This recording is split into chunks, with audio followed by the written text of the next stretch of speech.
Nuevamente busquemos el rostro, la ayuda y la bendición de nuestro Señor. Oremos. Padre, en esta mañana volvemos a dar gracias por tu guía paternal, tus cuidados sobre nosotros. Ahora en esta ocasión te suplicamos que nos des oídos, corazones, que asistidos por el Espíritu recibamos tu palabra. Enséñanos algo más de el tema, la adaptación en el matrimonio, para que podamos nosotros agradarte a ti en nuestra vida matrimonial. Te suplicamos esto en el nombre de aquel que murió por nosotros, el Señor Jesucristo. Amén.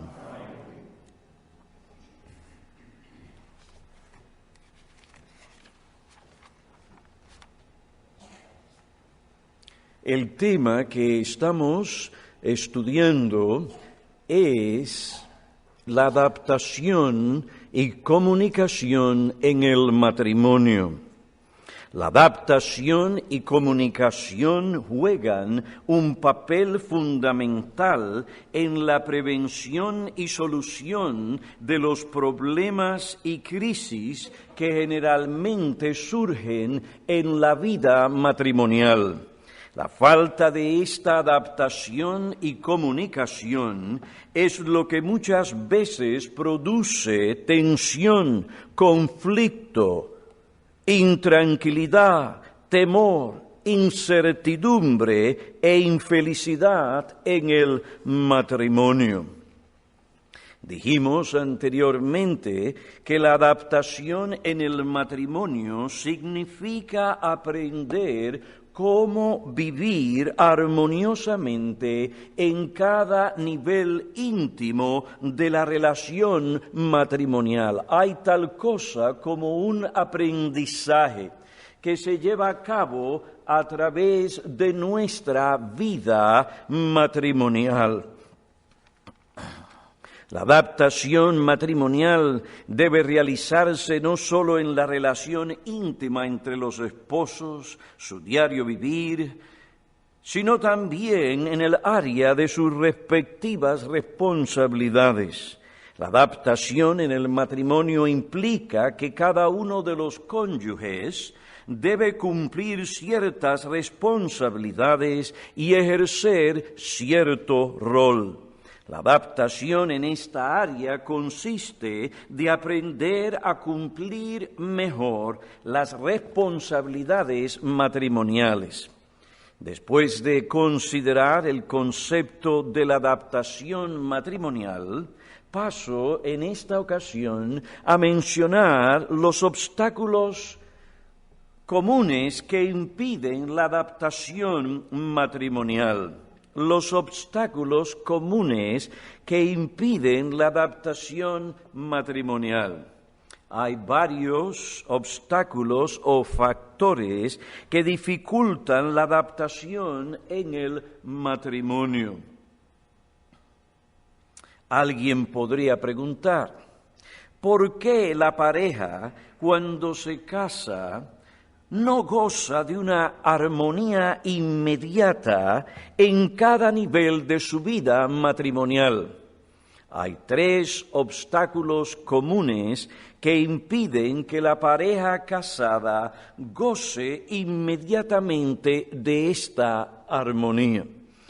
El primer obstáculo o factor es las diferencias profundas que residen en los cónyuges. Las diferencias profundas, bien arraigadas, que residen en los cónyuges. He aquí 2 personas unidas por el vínculo matrimonial. Aunque se aman profundamente, su amor no niega ni neutraliza las diferencias bien arraigadas de ambos.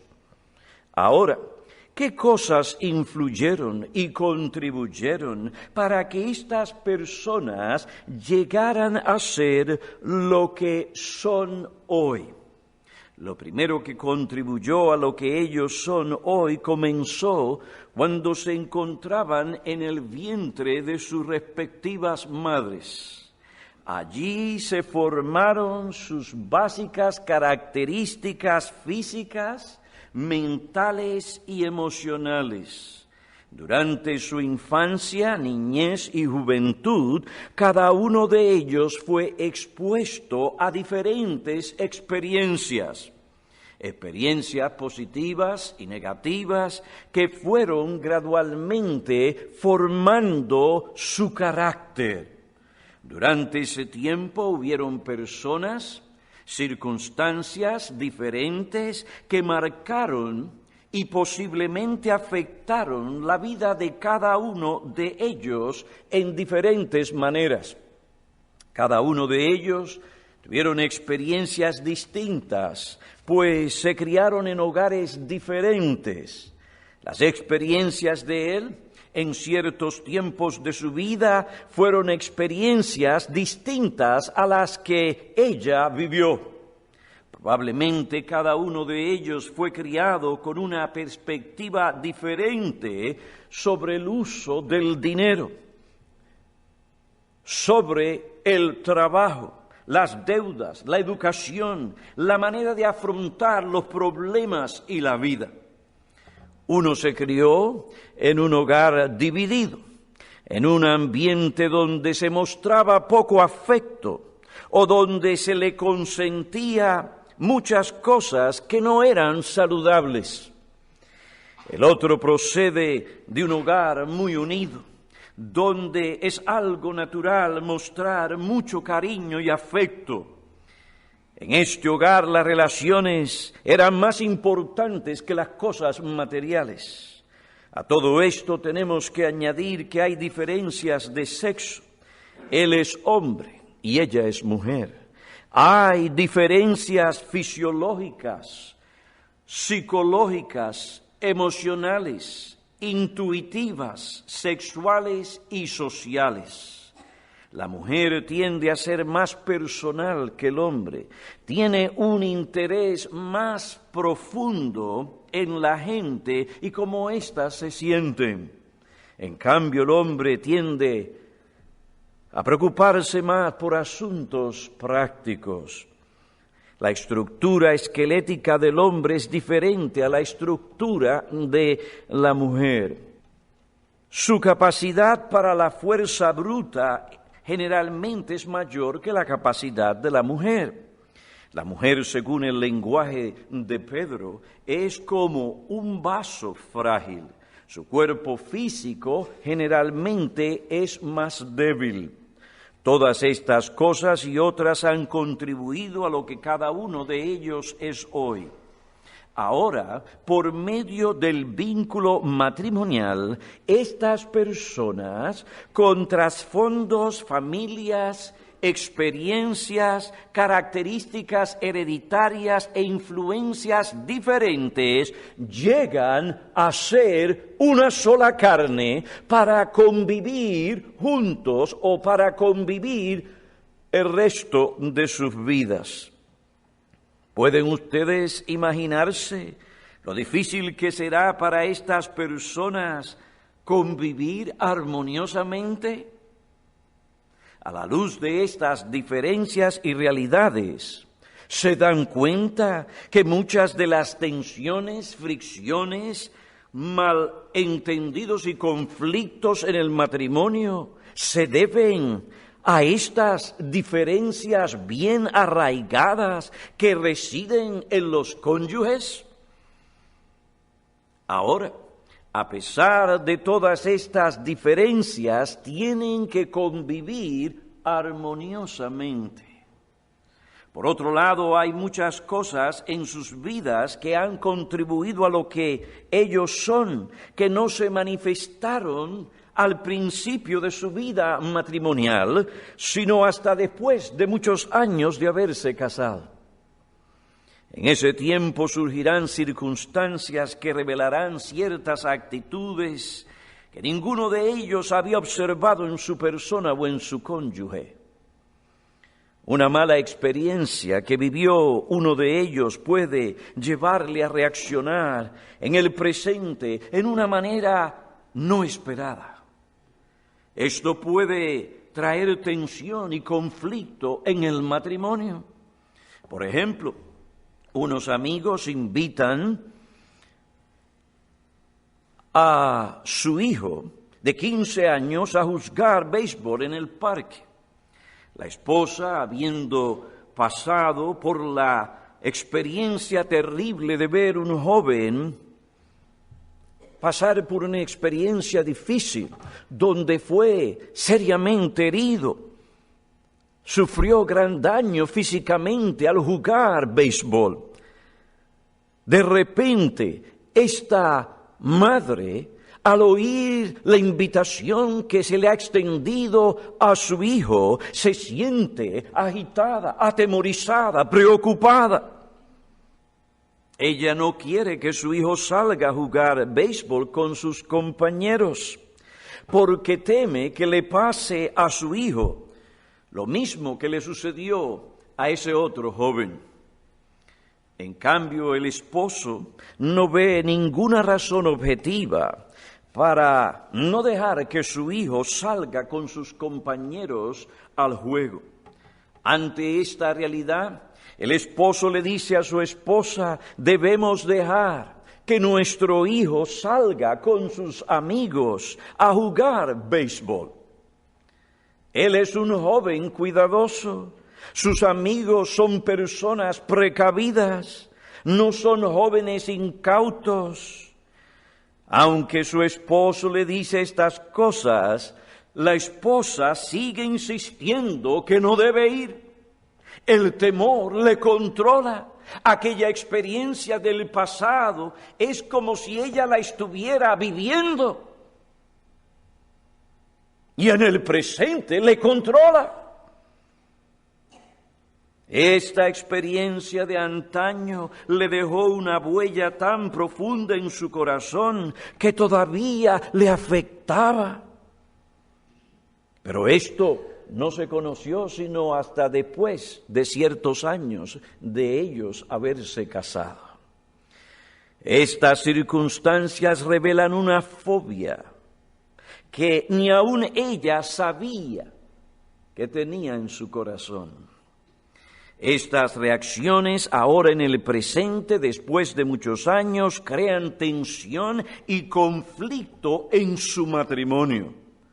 Observen, esta diferencia profundamente arraigada no salió a la luz sino hasta años después de haberse casado. Si esta diferencia entre ellos no se trata correctamente, impedirá que ellos puedan convivir armoniosamente. El primer factor común que puede impedir la adaptación es las diferencias arraigadas que residen en los cónyuges. En segundo lugar, o el segundo factor que impide la adaptación en el matrimonio es la inexperiencia de los cónyuges. La inexperiencia de los cónyuges. El matrimonio es una de las relaciones humanas que exige muchas cosas de nosotros. Sin embargo, generalmente establecemos o comenzamos esta relación con poca preparación. Nuestra falta de preparación o experiencia fácilmente puede conducirnos a pensar, a actuar o a reaccionar de una manera insensata que produzca tensión y conflictos en el matrimonio. Por esta razón, es deseable que la pareja que desea formar un hogar dedique un tiempo suficiente o razonable para conocerse antes de casarse. Tiempo durante el que van a conocer ciertas cosas que son legítimamente que deben conocer. El noviazgo debe ser transparente y realista, pues es de esta manera que los novios pueden conocer si hay razones objetivas para pensar que ambos pueden realmente adaptarse el uno al otro, a pesar de sus diferencias, a pesar de que cada uno de ellos ha tenido experiencias diferentes en la vida. Esa idea que generalmente se presenta en los cuentos de hadas, en la que el príncipe, después de haber rescatado a la princesa y después de haberse casado con ella, vivieron una vida feliz, sin ninguna dificultad, tensión y conflicto, no representa el cuadro de la vida real. En ningún matrimonio. La inexperiencia de la pareja y su falta de conocimiento antes de casarse indica que es deseable y sabio que ellos tomen un tiempo razonable para un noviazgo transparente y realista. Durante este tiempo, cada uno de ellos debe esforzarse por conocer el carácter del otro. Aún más es muy sabio que ellos involucren a sus padres que les conocen. Y muchas veces ven más de lo que ellos pueden ver, de lo que ellos por su inexperiencia pueden ver. Y este tiempo de noviazgo no es para que, bueno, pues fuimos al cine o al teatro, pasamos una linda noche. Uno mira para un lado, el otro mira para el otro, si no se están mirando a los ojos. Qué bonitos ojos tienes debajo de esas dos cejas. Hoy en día eso es lo que la gente piensa, que significa conocerse.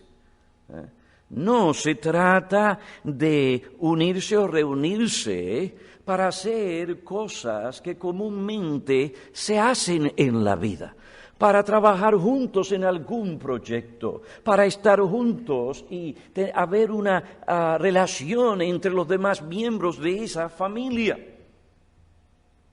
Y así poder ver cómo éste reacciona cuando de momento alguien dice algo que no le gustó.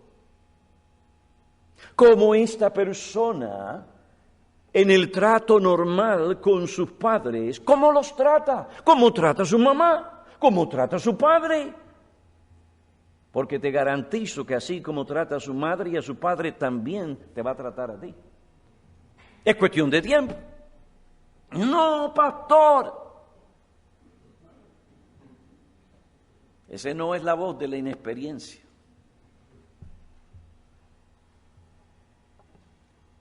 ¿Cómo trata él a su madre?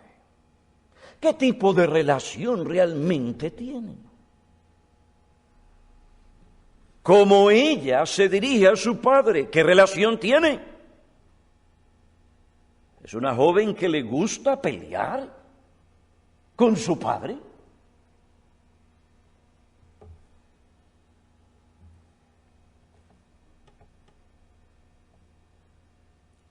Piensa bien, observa y sobre todo en este tiempo de noviazgo, lo más importante que debe ser considerado es el carácter. el carácter de esa persona. Algunos piensan, bueno, pues vamos a convivir juntos antes de casarnos para ver si podemos tener un buen ajuste. No. Tú no tienes que ponerte a vivir juntos íntimamente para ver qué clase de vida van a tener íntima, etcétera. No. Lo que tienes que ver, estudiar y considerar por un tiempo prudente es el carácter de ese individuo. Si es un egoísta y una persona concentrada en sí mismo, en sí misma, eso se va a reflejar y a manifestar en la cama. El asunto no es tanto técnica, el asunto es un asunto de carácter.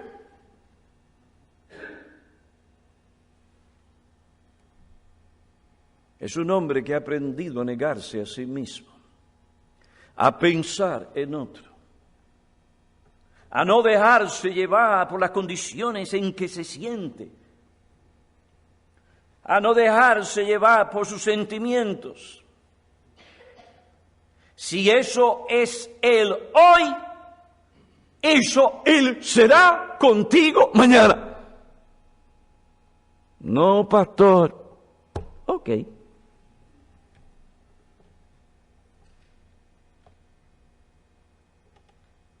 La inexperiencia. Algunos de nosotros conocemos de lo que estamos hablando. Durante ese tiempo, cada uno de ellos debe esforzarse por conocer el carácter del otro, involucrar a sus padres. ¿Qué te parece? Obsérvalo, papá. Quiero saber tu opinión. Quiero que seas franco. Dime. Muchas veces están tan emocionalmente involucrados que no pueden ver tanto como los padres que no están emocionalmente involucrados.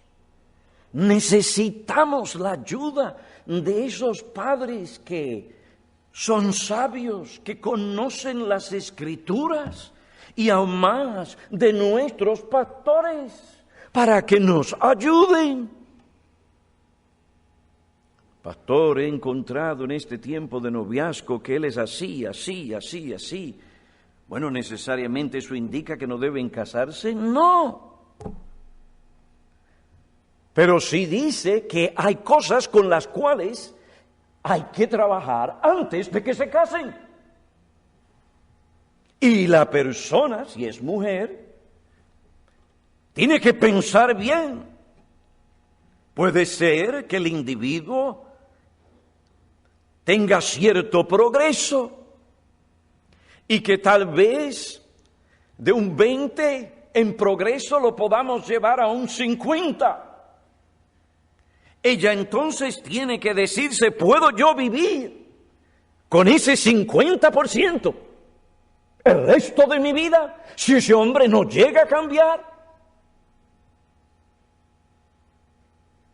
Estas son cosas que hay que pensarlas, pero generalmente no es así.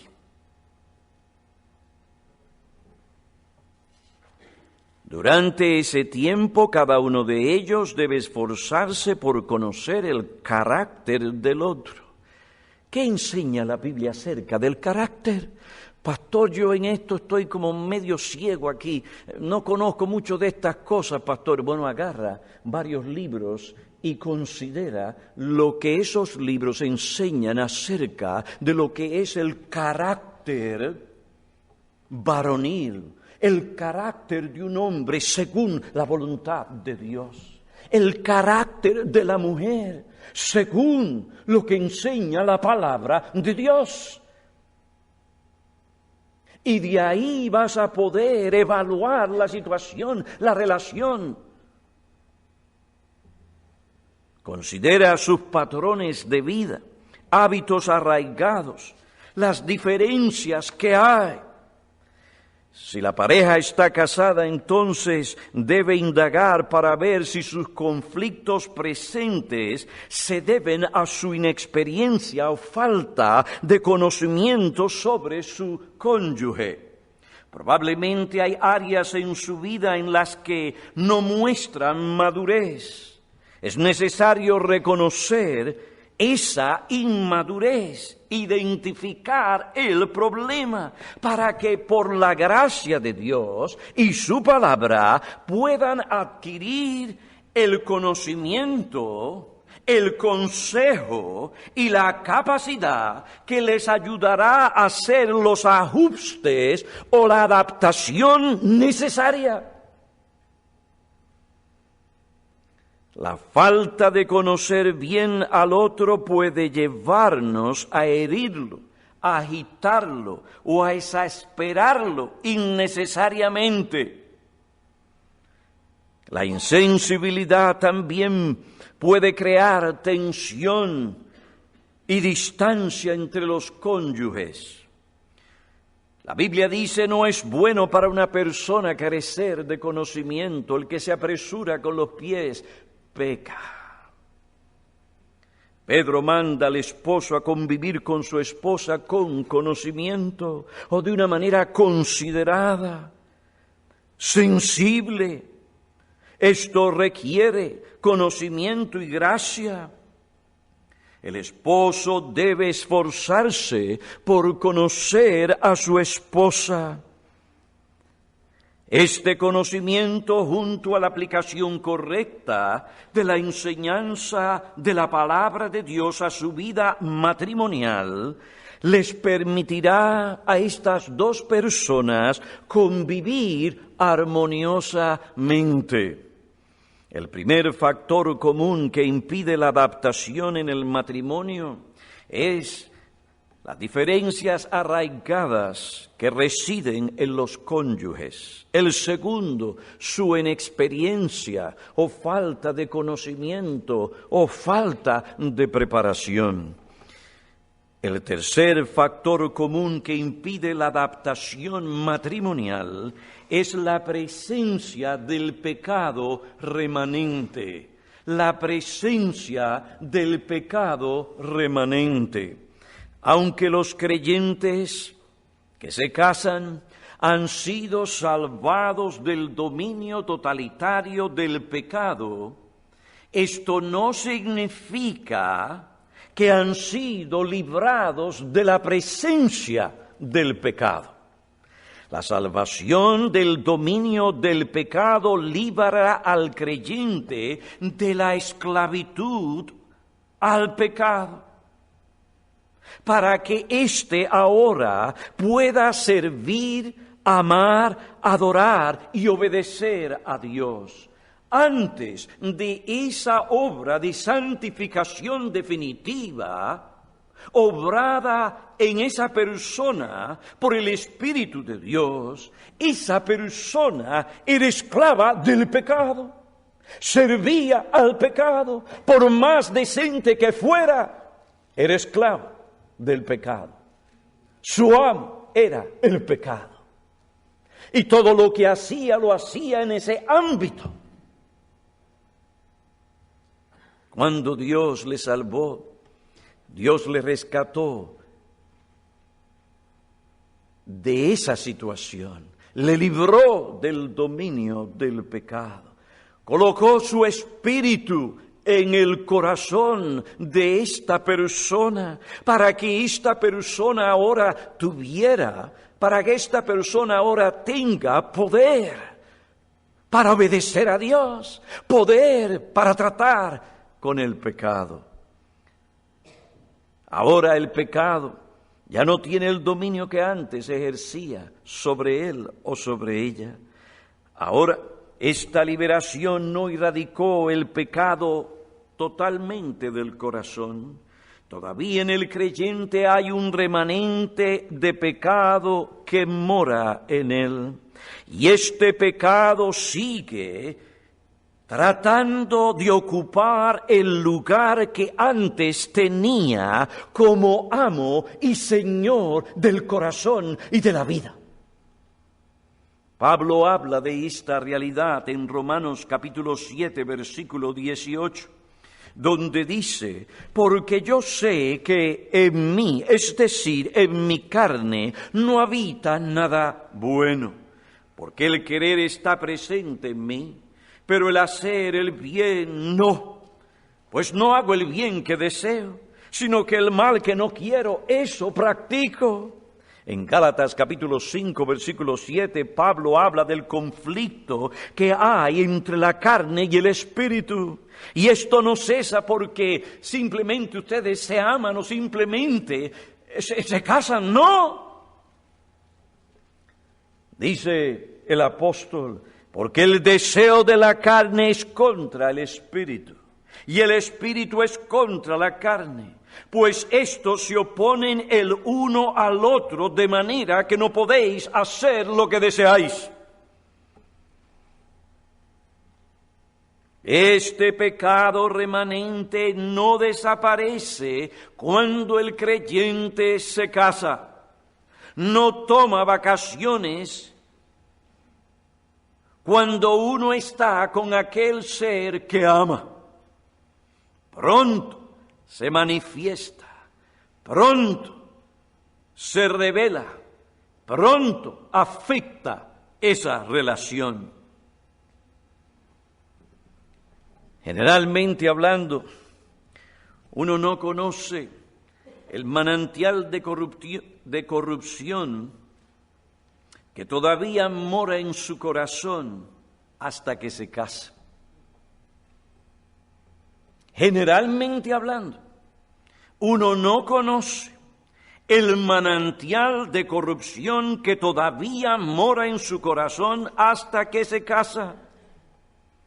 Las presiones asociadas con el matrimonio a menudo quitan el velo que nos permite ver cuán pecaminosos somos.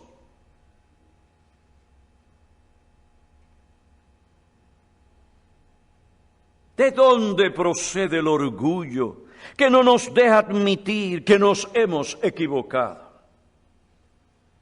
Que nos detiene de confesar que hemos actuado mal, o que hemos hecho algo incorrecto o algo malo. Pues este orgullo procede del remanente de corrupción que todavía mora en nosotros. ¿Por qué no respetas y obedeces a tu marido cuando él establece reglas en el hogar que son consecuentes con las normas bíblicas? No respetas y obedeces porque no estás dando muerte al pecado que todavía mora en ti. Si este remanente de pecado no se subyuga, oye bien, cada día, puede hacer mucho daño a tu relación matrimonial. Puede destruirla. Oh, ese pensamiento de que uno llega a un nivel donde ya no van a haber ya más problemas en la relación. ¿Quién te dijo eso? ¿De dónde lo sacaste? Pero yo pensaba que si dos personas eran creyentes no iban a tener esta clase de conflictos. ¿Pero que te olvidaste de lo que Pablo enseña? Que nosotros estamos llamados diariamente por el Espíritu de Dios a dar muerte al pecado en nosotros.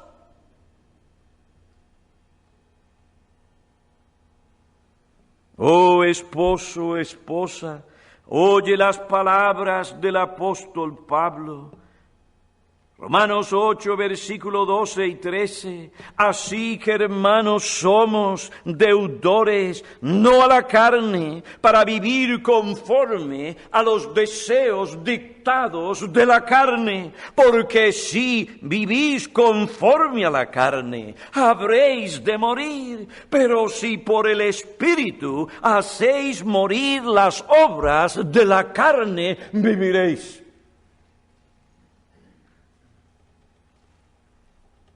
si vamos a convivir armoniosamente en el matrimonio, a disfrutar de las bendiciones que Dios concede a las personas casadas,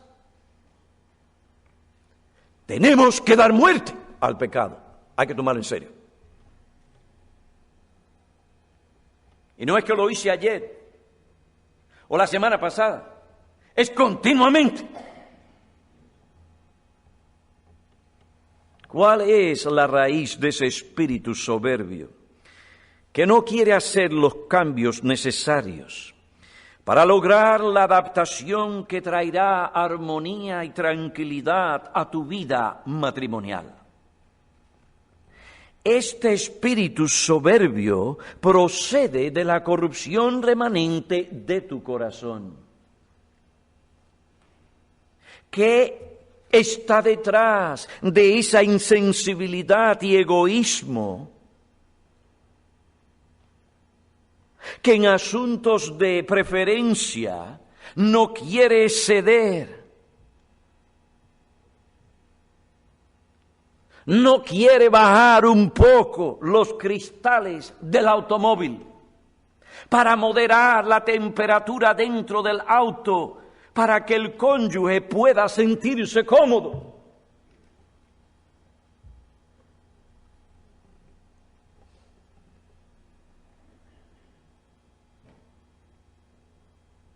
Generalmente las mujeres son más friolentas. Y cuando uno entra en el coche, en el vehículo, como usted quiera llamarle, hay un problema porque ella tiene frío y usted tiene calor. Es un lío. Pero ¿qué hay detrás de esa obstinación y soberbia, de esa insensibilidad? Óyeme, ahórrate los 100, los $500 que le vas a tener que dar al psicólogo, que probablemente no te va a ayudar, porque no importa lo que él diga, si tú no le das muerte al egoísmo, la soberbia, la impaciencia, a la pereza, no va a haber armonía en el matrimonio. Es más, fíjense, los psicólogos son personas fracasadas. Porque usted sabe lo que le dicen a la gente cuando viene a pedir un consejo. Mire, pero mi esposa me inquieta con esto y yo pues salgo y grito. Pues eso mismo, grita, sigue gritando para que se salga eso de ti. Es decir, no hay poder para tratar con el pecado y lo único que le pueden decir es entrégate a tu pecado. Niegan el pecado, niegan la realidad de corazones corruptos que hay.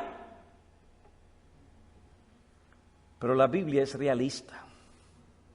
Y para la felicidad, armonía en el matrimonio y poder gozar de esa unión y las bendiciones que Dios nos da y poder agradar a Dios en el matrimonio, esto demanda de ti y de mí continuamente que demos muerte a nuestro pecado.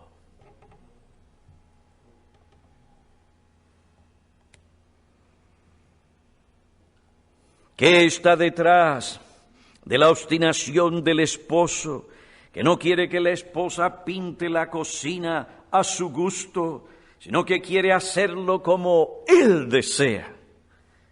El esposo dice, yo no quiero que ella use el color crema para pintar la cocina, porque ese no es mi color favorito. No será tu color favorito, pero tú no eres el que vas a estar allí la mayoría del tiempo. Da gracias que ella no te pide que lo pintes negro. Entonces, ¿por qué no quieres complacerla? ¿Qué está detrás de tu obstinación y terquedad? Tu remanente de corrupción, mi remanente de corrupción.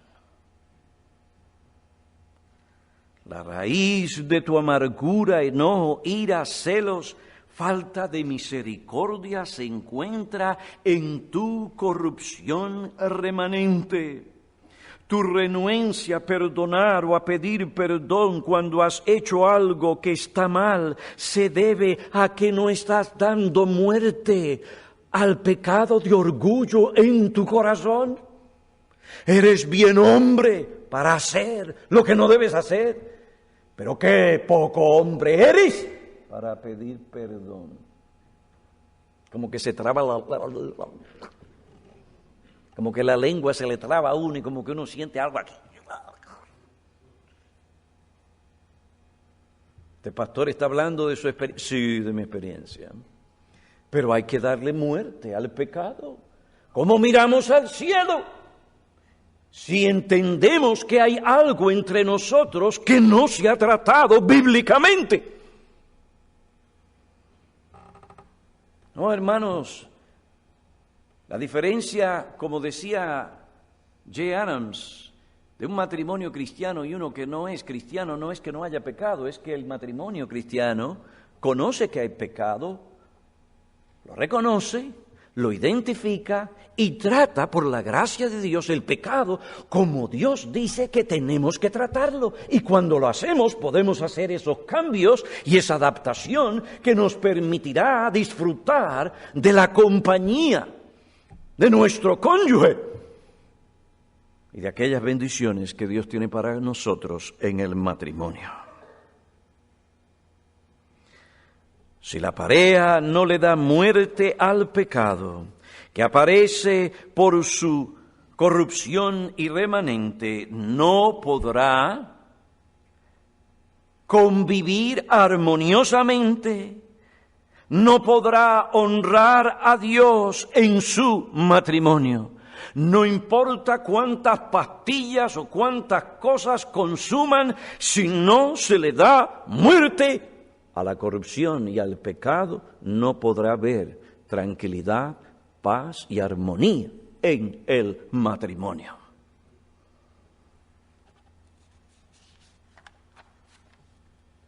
Eso implica que debe oírse la palabra perdóname en las relaciones matrimoniales. Pasan semanas sin oír la palabra perdón. ¿Estarán tratando las cosas como deben tratarlas o dejando que se acumulen? Es difícil tratar con estas cosas cuando se acumulan. A veces ni un ángel que viniera del cielo puede resolver los problemas cuando se acumulan de esa manera. Hemos considerado hasta aquí el concepto de la adaptación matrimonial. La adaptación en el matrimonio significa aprender cómo vivir armoniosamente en cada nivel de la relación matrimonial. Esta adaptación debe llevarse a cabo en dos áreas: en la relación íntima entre los esposos y en el área de sus respectivas responsabilidades. Después mencioné 3 obstáculos comunes que impiden la adaptación matrimonial: las diferencias profundas que residen en los cónyuges, la inexperiencia de los cónyuges y la presencia del pecado remanente. Ahora bien, aquí en este reloj me dice las 24. ¿Eso es? Muy bien. Pues denme unos minutitos más para traer este punto que quiero traer aquí. En tercer lugar, pasamos a señalar el periodo de adaptación matrimonial. Paso a señalar el tiempo de adaptación matrimonial. Algunos piensan que esta adaptación toma un tiempo relativamente corto.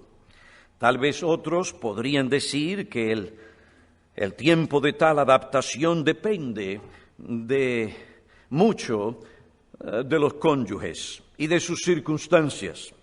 Pero si nosotros tenemos en cuenta que la adaptación consiste de convivir armoniosamente con el cónyuge y que esta adaptación llama a mejorar cada día la manera en que el cónyuge cumple sus responsabilidades, entonces la única perspectiva realista es que esta adaptación se llevará a cabo durante toda la vida. Durante toda la vida. La adaptación abarca todo el tiempo que dura el matrimonio, porque ninguno de los cónyuges continúa en la misma condición. Hay diferentes etapas en la vida matrimonial. Nos encontramos en un desarrollo constante. Al pasar el tiempo, algunas de nuestras responsabilidades cambian. Cuando uno piensa que ha hecho los ajustes necesarios, que todo va marchando bien, entonces de repente llega otra etapa a nuestra vida que demanda otra adaptación. La Biblia alude a los cambios que surgen en la vida. Primera a los Corintios, capítulo 13, versículo 11, dice: cuando yo era niño, hablaba como niño, pensaba como niño, razonaba como niño, pero cuando llegué a ser hombre, dejé las cosas de niño. Aquí hay un cambio. Y me viene a la mente que uno de los problemas, o una de las cosas que impiden esa adaptación, es que hay hombres que no quieren dejar de ser niños.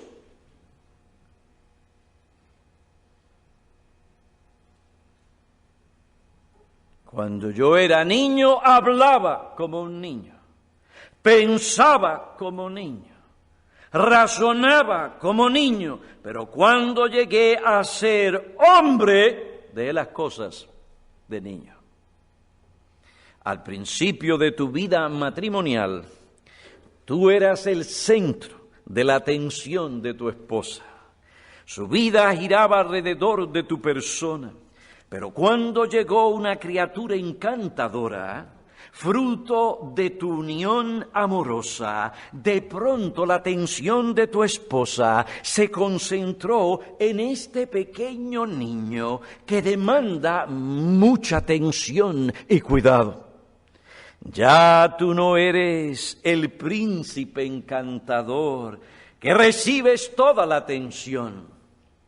Llegas a tu casa y tu mujer no está en la puerta esperándote como antes, sino que ahora, ¿dónde se encuentra? Allí en el baño, bañando a tu hijo. Este niño ahora demanda mucha de vuestras energías, demanda vuestra atención.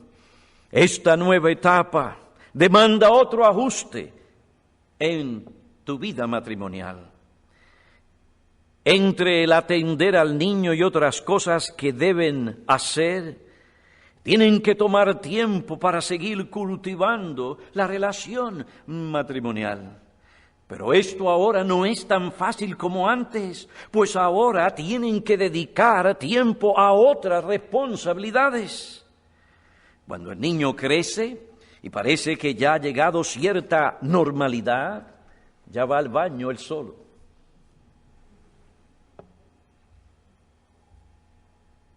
Llega otra niña o llega otro niño. Cuando parece que el hogar nuevamente ha llegado a cierto nivel de normalidad, donde se han hecho las adaptaciones necesarias para cuidar y educar a estos niños, llega otro cambio. Los niños pasan de su niñez a la adolescencia, después a su juventud.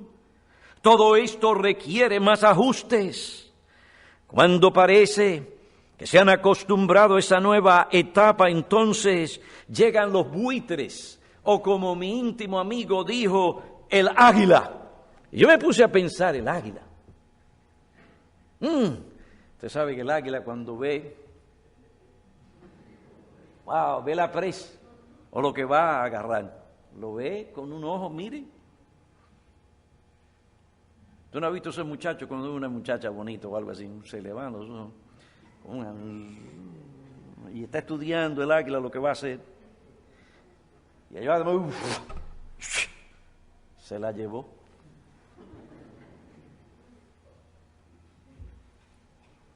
Oye, nosotros que tuvimos que alimentar a esa criatura por 20 años, ese individuo no puso nada ahí.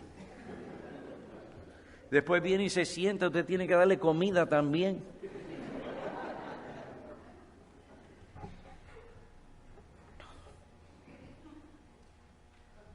Yo tengo un yerno sabio. Me dice, sí, pastor, pero usted lo hizo por 20 años, yo lo voy a tener que hacer por el resto de su vida.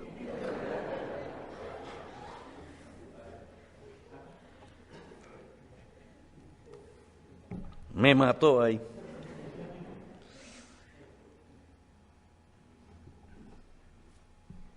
Es decir, llega el tiempo de que estos jóvenes se casen. Se casan. Ahora por un tiempo, ustedes dos nuevamente se encuentran en la casa solos. Esto requiere otra adaptación. Tenemos que acostumbrarnos a vivir sin la presencia de nuestros hijos. Pasa el tiempo, nos acostumbramos otra vez a estar juntos, solos. Qué bueno, ya no hay que pagar seguro médico para las muchachas. Pero ahora ellas vienen con otros, llegan los nietos. Esto trae mucha alegría, pero requiere otra adaptación. Y usted se ve como si estuviera empezando otra vez. En fin, el tiempo de la adaptación dura a lo largo de nuestra vida matrimonial. La relación matrimonial no es algo estático, sino dinámico. La vida matrimonial es como la vida cristiana. La vida cristiana es una vida dinámica, que crece, que se desarrolla. A medida que pasa el tiempo, vemos nuevas dimensiones de esta vida. Vemos nuevas responsabilidades. Pasa un tiempo de aflicción, tristeza, y llega otro. Pasa un tiempo de alegría, triunfo, después llega la prueba.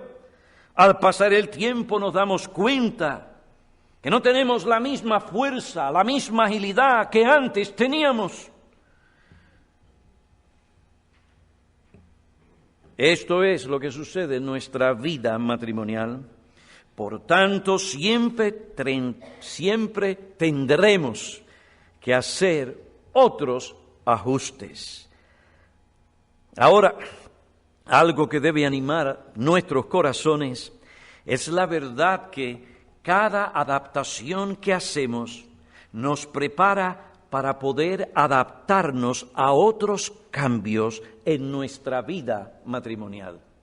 Aprendemos y nos adaptamos, y estos cambios, adaptaciones, nos ayudarán para las demás que tendremos que hacer. Si hubiéramos tenido que afrontar